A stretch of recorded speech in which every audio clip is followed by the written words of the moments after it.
Welcome to Living the Smarter Science of Slim, where we provide a scientifically proven lifestyle for long-term health and fat loss by eating more and exercising less, but smarter. Eat smarter, exercise smarter, live better. I am so ready for that. Hey everyone, Jonathan Bailor back with another bonus Smarter Science of Slim podcast. Today is a day to celebrate, folks, because we are joined with one of the most influential people, forget about in my life when it comes to health and fitness, but just in the national scene, really ever. We have a man who needs very little introduction, so I'm going to give him very little because his work speaks for itself. We have the inventor of the Zone Diet, Dr. Barry Sears, like literally one of the top diets ever created. Dr. Sears, welcome to the show. Well, Jonathan, thank you very much. Well, Barry, right off the bat, I want to say that there was a moment in my life where your work literally caused an epiphany, and that was I read text from you, which I'm going to paraphrase here, but said, once you stop seeing food as something like a source of calories and start seeing it as a control system for your hormones, you will be able to change your life in ways you never imagined. I hope I didn't butcher that too badly, but that literally flipped a switch in my brain that changed almost everything about my personal and professional life. Well, in many ways, you're right. I may have been a little too wordy in my original format, because it's really a tipping point. There's a tipping point where it's like, I get it. Basically, the light bulb goes off and says, I got it. This is an incredibly powerful drug. If I use it correctly, I can basically squeeze all I possibly can out of my genes. And that's all we ask for. And that even there, Barry, you the way you stated that, it's important for people to really hear that, because what you said was food is a drug, and it is the most affordable and widespread and, dare I say, effective drug, quote unquote, at preventing and treating these chronic conditions that are killing so many of us, right? Well, in many ways, saying food is a drug is really derogatory to food. Because food affects hormones, and hormones are hundreds of times more powerful than any drug. So in many ways, the food we eat may be the most powerful drug you'll ever encounter, but the door swings both ways. Food can be your greatest ally in life. It can be your worst enemy. And the rules, the hormonal rules that govern that door, have not changed in 40 million years, and are probably unlikely to change tomorrow. Dr. Sears, what is your observation? Certainly, you were one of the leaders and one of the first people to say this message. And if you look in the diet, nutrition, exercise scene, hormones are the bee's knees now. Everyone's talking about it. What have you seen that has made you happy in terms of the increased visibility hormones are receiving? But what's made you disappointed maybe in the direction we've taken the conversation? Well, I think what's made me happy are people are talking about hormones and talking about the whole concept of inflammation. Unfortunately, we've had what I call is the Dr. Oz effect. We've taken some very complex arguments and have basically tried to dumb them down so much that they've lost their potential impact. So it's really just a constant educational aspect saying, good, you're talking about hormones, good, you're talking about inflammation, but let's make sure we're talking about it in the correct format, because otherwise we basically get into really a Tower of Babel, which basically ends up meaning nothing. And what is that correct format, and how have we strayed from it? Well, again, if you ask most people who write diet books and mention the word inflammation, you ask them, what's inflammation? They say, it's bad. Well, I like to get a little more detailed than just saying it's bad, because we need a zone of inflammation. If we have too little in our bodies, we're a sitting duck for microbes. Our injuries would never heal. If we have too much of an inflammatory response, our body begins attacking itself. We need a zone of inflammation. And that's where one of the problems I get when I talk about the zone diet. People say, oh, it's a diet. Saying, no, the zone is really a physiological place in your body. You can measure. It's like the top of a mountain. There's only one mountaintop. There are many pathways to get to the top of the mountain. Some are hard, some are easy. What you're trying to find is the best pathway with the least stress on you to get to the top of the mountain and stay there as long as possible. And when you say the zone, that definitely resonates with me in my research, my professional work, in the sense that when you're in the zone, if I'm understanding correctly, your body is pursuing health. Like, it is actively working, for lack of better terms, to keep you disease-free and to keep you from storing excess fat, because that is the desired state to perpetuate life, which is the desired state of the body. Is that fair? That's a fair statement. In that zone, life becomes a lot easier. Outside the zone, life becomes a lot harder. If you basically your diet is driving you outside that zone, you're going to get fatter. You're going to get sicker. You're going to age faster. Think of that zone, let's say, as an athlete. The athlete says, I'm in the zone. What does that mean? It means he's playing baseball. That 90-mile-an-hour fastball looks like a beach ball coming up to the plate. Mm-hmm. This is easy. So it just basically everything begins to slow down and make perfect sense. But once you get out of that zone, everything speeds up and life seems to be very, very chaotic. And that is, we gain weight. Say, but I'm working out. Why am I getting fatter? Or I think I'm eating healthy. Why am I getting sicker? Or why am I aging faster? It's as if basically the Furies are basically visiting us. But in reality, we've let ourselves get out of that zone because we didn't have a good definition of what it was and how to basically stay there as long as possible. I love the baseball player analogy where the 90-mile-an-hour fastball starts to look like it's coming at you in slow motion, because my own experience in working with individuals is when they move into a higher quality style of eating and a more hormonally healthy style of eating, as well as a hormonally impactful form of exercise, that which was a struggle for their entire life, and maybe they had some success, maybe they temporarily slimmed down, and maybe they temporarily saw some benefits, but it's just, it happens and it stays that way, and with such ease. It's as if the body is working with them rather than fighting against them. And that seems like that is really that slow motion of that baseball, when that body starts to work with you rather than fight against you. It's like, swimming upstream or swimming downstream. One way's easy, one way's hard. And the body is designed to work with great efficiency, but you have to give it the right tools. It's like this. Let's say you are a master carpenter. I ask you to build me a Louis XIV chair. You say, no problem.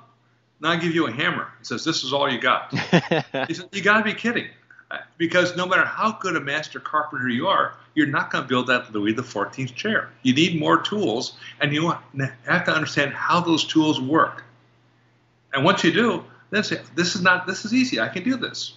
That's really the operational phrase. People have to be given a rhyme or reason, not just say, believe me. Like President Reagan said many years ago, trust but always verify.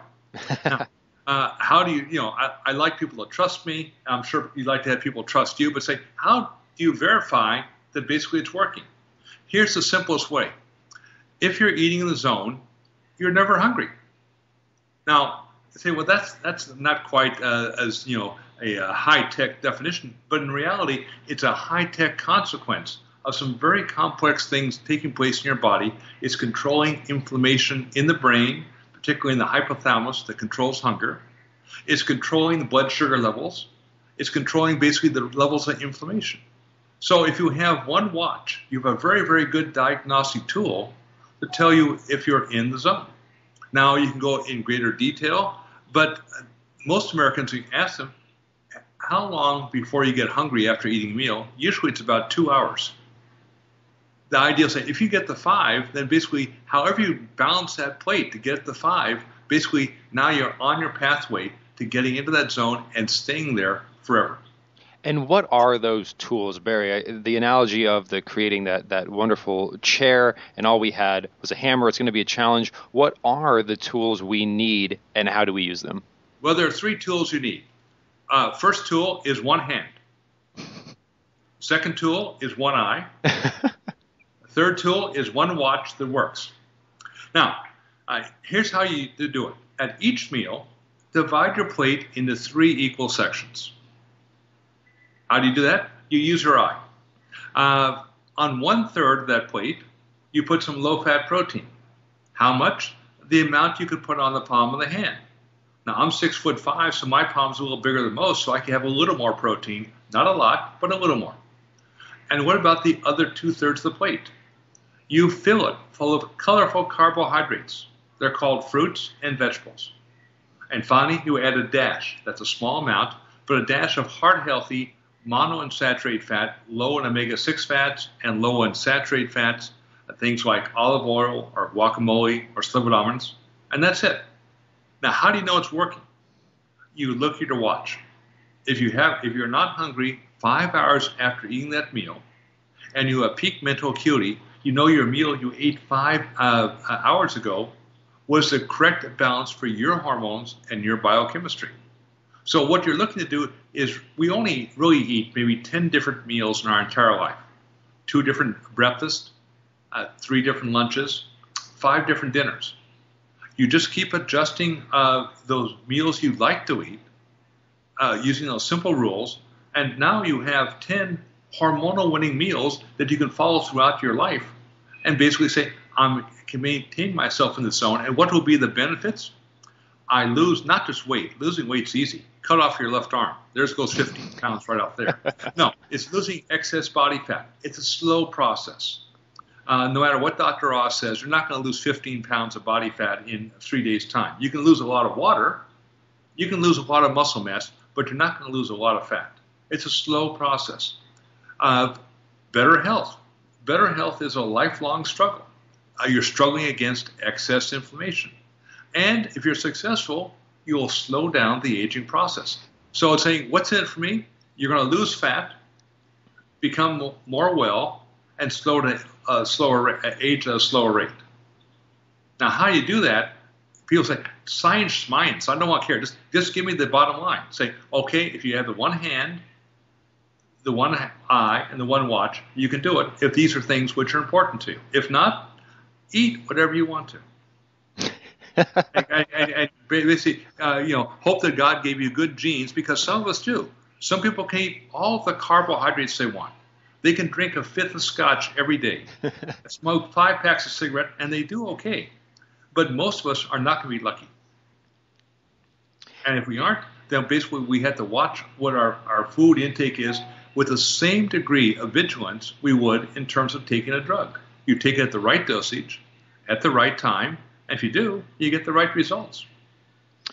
I love it, Barry. What have you seen? So in terms of your work now around inflammation, you're very, very focused on the subject of inflammation. In fact, you have a whole nonprofit called the Inflammation Research Foundation. And as you said, oftentimes if you ask someone, what is inflammation? The answer is the thing that I should avoid. Or it's just like another word for bad. How can a lay individual understand inflammation, understand why it is excess inflammation is to be avoided, and what we can do to stay in the proper zone? Well, that's why the whole key of the zone really goes around the concept of keeping inflammation under control. It's really mastering inflammation. You want to have enough there that when bad things happen to you, like you get invaded by microbes or you twist an ankle, you can call upon your reserves to basically, call out the dogs of war. But you want to have the ability to call back the dogs of war. If we don't, then the inflammation goes unfeathered, and basically we start destroying normal tissue. So this yin and yang of inflammation is one of the great mysteries of modern medicine.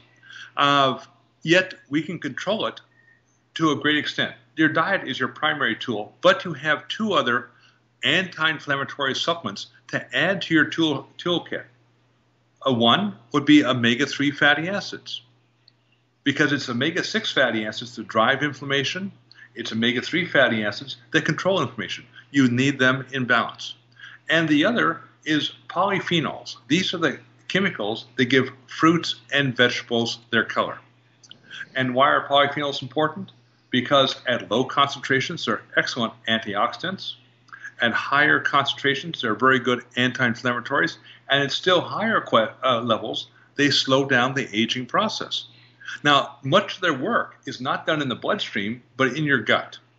Because we like to think of ourselves as a human being who's pristine. But in reality, we have 10 times more bacteria in our gut than we have cells in our body.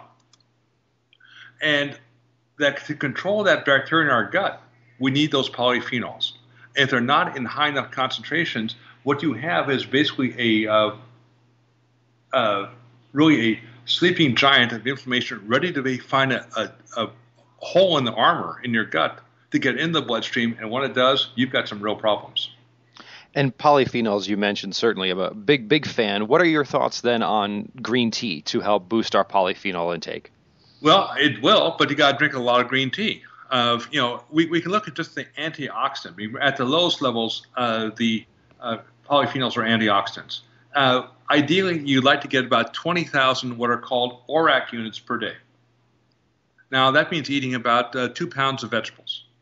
Already, most people are saying, whoa, say what? 2 pounds of vegetables.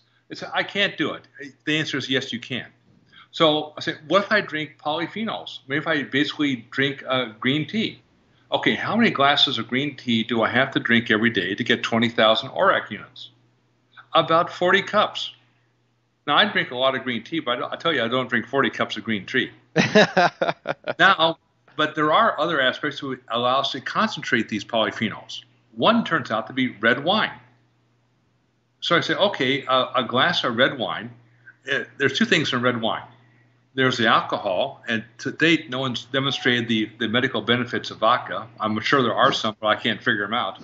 But what the alcohol does is to extract out the polyphenols more effectively from the grapes. And so 1 glass of red wine has about 5,000 ORAC units.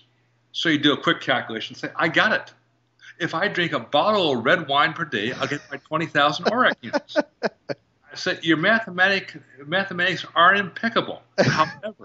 However, the extra alcohol is going to overwhelm all the benefits of those ORAC units. So you basically try to find now mixtures. So I can't eat 2 pounds of vegetables per day. Okay, how about 1 pound? And maybe 1 glass of red wine and maybe 1 piece of fruit. All of a sudden, you're there.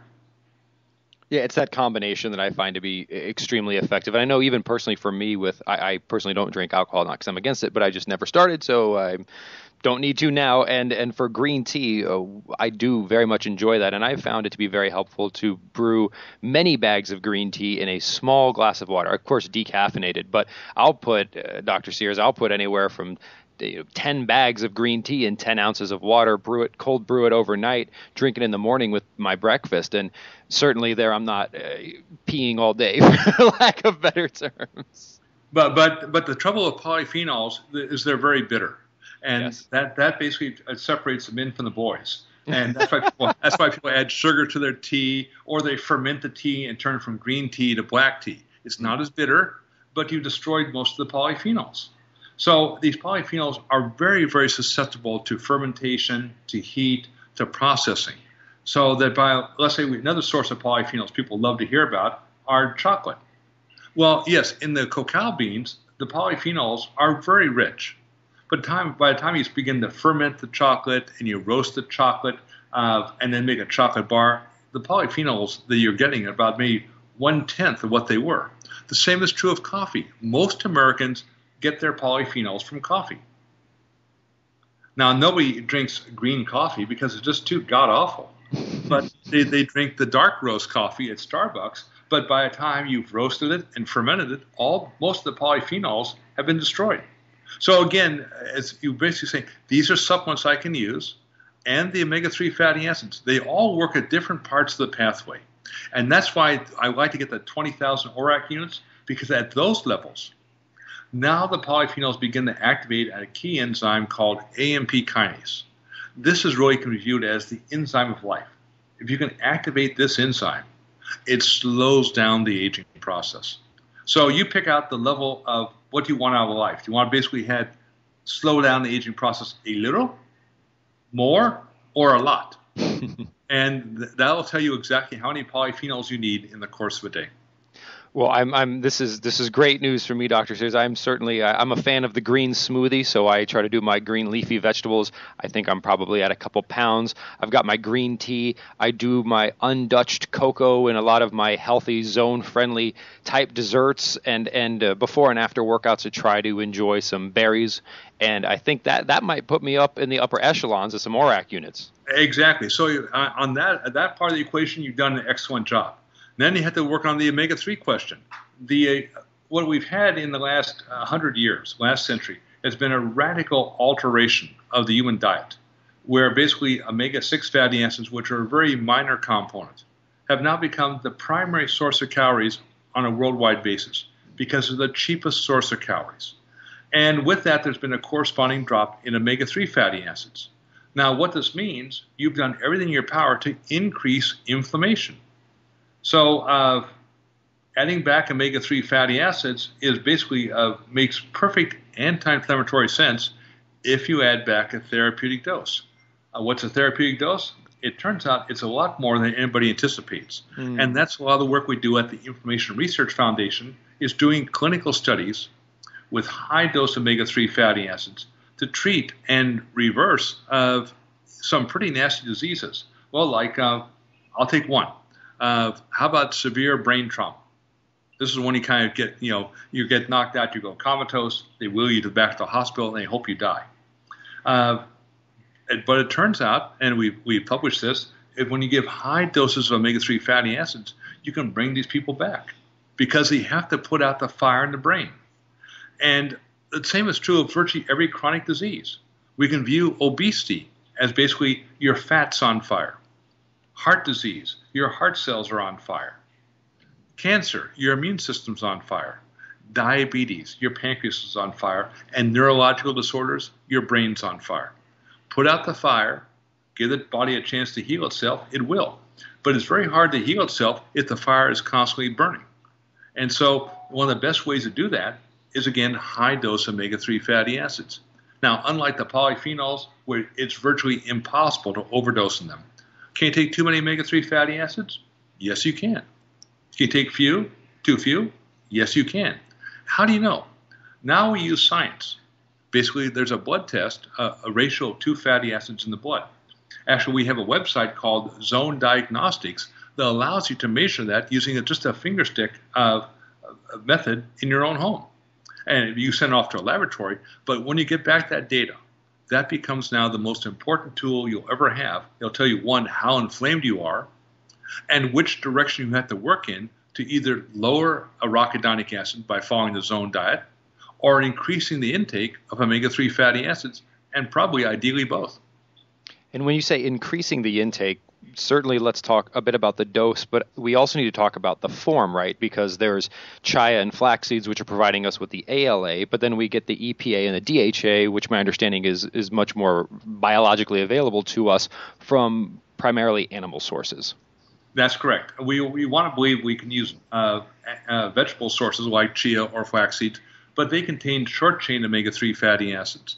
Unfortunately, they have virtually zero anti-inflammatory effects until they are basically transformed in the body to the longer chain omega-3 fatty acids we find in fish and fish oils. Unfortunately, this is a very slow and inefficient process. So if I want to take flaxseed oil, I've had to plan to take about 10 to 50 times the volume of flaxseed oil to get the same benefits of the same volume of fish oil. All of a sudden, that's a lot of flaxseed oil. Second, then we have a problem that all fish oils, because all fish, are contaminated. And getting those contaminants out is really a big problem. And one that basically, when you go to the health food store or Costco or Walmart, I guarantee you the problem has not been solved. It can be solved, but basically, if you're going to take in omega-3 fatty acids, the last thing you're going to be taking in at the same time are these toxins known as PCBs, because these are like the roach motel. Once they check into your body, they're not checking out. So where do we look for our omega-3s? Certainly, I'm a huge fan of wild-caught salmon. And are we looking for other wild-caught fatty fish like that? Ideally, but it doesn't matter how wild they are or how pristine the waters, they're all contaminated PCBs. So are isolated fish oils a potential solution? Yes, they are. Here's a simple test. Not the perfect test, but a simple test. Take some fish oil you might have at your house, break open 4 or 5 capsules, put the oil into a shot glass. Put the shot glass into your freezer, and then come back 5 hours later with a toothpick. If you can push the toothpick through the fish oil, means it's not frozen solid, it might be okay. On the other hand, if you can't push the toothpick through the fish oil, means frozen solid, you're taking the sewer of the sea, and you know it's rich in PCBs. Now, by that criteria, about 99.4% of all fish oils fail. And then what? So certainly we've got to find the right form of fish oil, but also in terms of dose, I've always been curious when you look at, again, for the reasons you've enumerated, these capsules you may find at a common retailer are not ideal from a quality perspective, but also from a quantity perspective. They celebrate the fact that you're taking in 250 milligrams of EPA and 250 milligrams of DHA. That seems like a very small amount of these therapeutic fats. How much should we be taking in? Well, your grandmother knew because she gave at least the minimum dosage to your parents when she gave them a tablespoon of cod liver oil. The world's most disgusting food, but it contained 2.5 grams of omega-3 fatty acids. That's 2,500 milligrams. That, to me, is a minimum dose for basically trying to maintain health. But let's say you're already inflamed. You're fat, you have heart disease, or diabetes. Plan to double that dosage. Let's say you have even a higher level of inflammation. Let's say you have arthritis, still higher. And what if the inflammation is inside the brain? You have multiple sclerosis, you've got depression, ADHD, Parkinson's, Alzheimer's. You're going to still higher levels. These are high levels, make no mistake about it, but they're therapeutic levels. And that's why the purity of fish oil becomes so important. Here's the little ugly secret about natural products. They do work, but they basically are not as concentrated. So the amounts you need to get a therapeutic effect are oftentimes quite high. 20,000 ORAC units, that's 2 pounds of vegetables. Say, can I take a pill? No, you can't. Can I take a bottle of wine? Yeah, you can, but there's some problems there. So that you get back to it, it's a little work in your effort, but the therapeutic index, that is basically the therapy divided by the toxicity, is virtually approaching infinite. But you have to take a therapeutic dosage, just like a drug. Makes a lot of sense. So it sounds like not only with our polyphenols, but also with our omega-3s, it's often a good idea to take a multi-pronged approach, ensuring we're eating our ideally as pristine as possible fatty fish, ensuring we're taking maybe a cod liver oil or some sort of omega-3 supplement. Also, maybe enjoying some flax and chia seeds. Certainly, if we're using those in place of starches, that would seem like it would be a beneficial approach. What about that? What about that combination approach there? Basically moderation has always been king. Now, I'm not real big on flaxseed oil, but I love flax seeds. I love chia seeds because they contain lignans, which has some very, very nice biochemical properties. So they're great to sprinkle on virtually every food. I love it. Well, and Dr. Sears, truly, I could talk with you for days, and I'd love to have you back on the show. But one last thing that I wanted to talk about more was you mentioned the gut, and you mentioned all of these bacteria that we have in the gut. You also mentioned inflammation in the brain, and it seems like every week there's new amazing research coming out between the hypothalamic and gut regulatory system of not only our blood sugar, but really everything associated with the metabolic syndrome, the regulation of our body fat storage, leptin sensitivity, insulin sensitivity. And at the same time, Dr. Sears, we still hear, just eat less.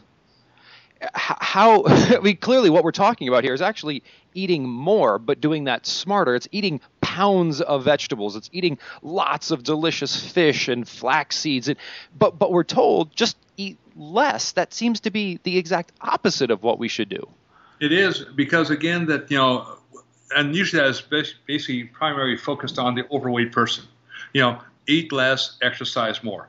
As if they said, wow, I'd never thought about that. Of course they have. They've tried to do that. But again, what happens, why they are always hungry, because there's a breakdown between our two brains. We have two brains, the nice white one up on top of our head that looks really smart.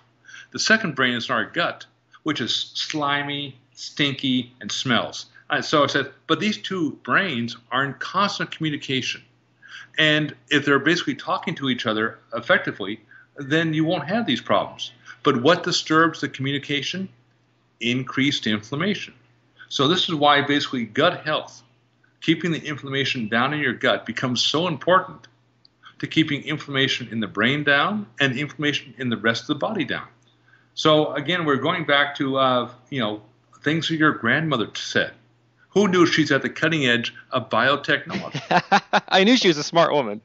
but she was basically the repository of 20 millennia of observations of how we eat, how that affects our health.